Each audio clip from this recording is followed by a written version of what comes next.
What's up mga kasulid? So nagbabalik ang inyong kasulid nga naabot na sad sa Gaisano Mall, Baguio City. Kay nitanaw-tanaw siya kung sa mga barato, mga nindot diya mga kasulid ug dalan na sad nga pabugnaw. Ug doon na siya nakit-an diya mga kasulid nga murag kani mo ay kulang niya. Kay walwal na gud tawon kini siya gisuot mga kasulid. Dili lang halata maong naabot siya diring dapita og timing kay naay mga baligya, pero pagtan-aw niya sa presyo mahal man di kayo mga kasulid, maong ni atras ang atong kasulid wala na lang dayon og palit niini. Kay naanad ra mo guni siya baraton mga kasulid tag 20. Maong makakita siya tag kapis gatos nga brief pangilugan na ni atong kasulid mga kasulid. Bitaw ang iyang pag-ana di mga kasulid wala ra gyud tumong usas purpose niya din na magpabugnaw ra gyud. Pili-pili lang na siya dihag mga item sarong ingnon nga mo palit, pero ang tinuod dili di ay naugtos na gud intaw na mga sales boys og mga sales ladies din na mga kasulid ug entertain aning tawhana. Unya dili lang di ay mo palit pulo pangutana pag mga presyo. Bitaw sa tinuod lang para makakita lang gud sila diha gwapo. Kay taod-taod mong pudkod nga wala na ko kabalik diha sa Metro Gaisano Mall diha sa Bais mga kasulid. Maong karon balikan ako ni sila kay medyo gimingaw na ni sila nako, wala na ni sila kita og gwapo. Bitaw makaingon na jud ni sila nga niya na sad ang tawo nga mutana og presyo nya dili mo palit mabungkag pa ning atong mga gipang display dinhi. Taod-taod ang ginakong linibot ya mga kasulid, wala pa magikoy na ang iyan. Wala pa magikoy na taypan diha mga kasulid, basin ako siguro ang iyang type. Kani ba ya mamalit og item mga kasulid mo pili ba sa tag atong nagustuhan kana mo bagay sa atoa. Bitaw sa kadaghang tsada wala na ginuon ko napilian mga kasulid, kay kanila gay mangita jud tag the best good para sa atoa. Unya naana ta ko'y nagustuhan og nabagay gyud sa ako unta mga kasulid. Unya pagbalik nako kay tuwa naman siya sa lain. Mao jud siguro dagay ni mahitabo mga kasulid, basta tanto natong pamili mapunta na hinuunta sa pinilian. Kay kanila gay mangita pa jud tag mas nindot ug mas tsada pa sangkong nipunta na hinuon siya sa iba. Bitaw daghan na kay kong gipang try din na mga kasulid, daghan na kay kong gipili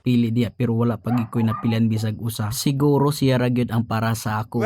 Pumili ko mga t-shirt diya mga kasulid, daghan jud kayong mga nindot pero ang presyo pod lagi maong dili jud kayo kumupalit basta mahal ang presyo mga kasulid. Kay nito magugos giingon ni Lola, dili daw mo matter sa presyo sa imong gisuot kasi nina mga kasulid, kundi depende sa imong pagdala. Kay bisan kuno baratohon ra imong gisuot pero kung gwapo ka gwapo jud ka, maong nituod jud ko sige ingon niya. Kay sama ra maguna kung gusto jud kaniya bisag unsa pa ka ug kinsa pa ka. Kay ang tinuod nga value mga kasulid dili makita physically kundi from within. Bitaw practically speaking dili gid mo matter ang presyo sa imong gisuot mga kasulid, basta mo bagay ra gyud nimo. Pareha ani o nindot jud kayo ning karsonis sa mga kasulid, lig-on pag kay ni siya tila. Usa ginis ako mga paborito nga karsonis, pero pagtan-aw nako sa presyo ani mga kasulid ni atras ang ako ang bulsa tan-awa ra go ng presyo. Wow, militris kapindot jud noon, pero kung ipalit ra nato nagbaratuhon bisag ukay-ukay makapalit na tag tulo duha na mga kasulid. So mao to human naman tag pili-pili dito mga kasulid tan-aw mga presyo sa mga nindot dito sulod sa Metro Gaisano Mall. So mao ra ni ato napalit pentel-pen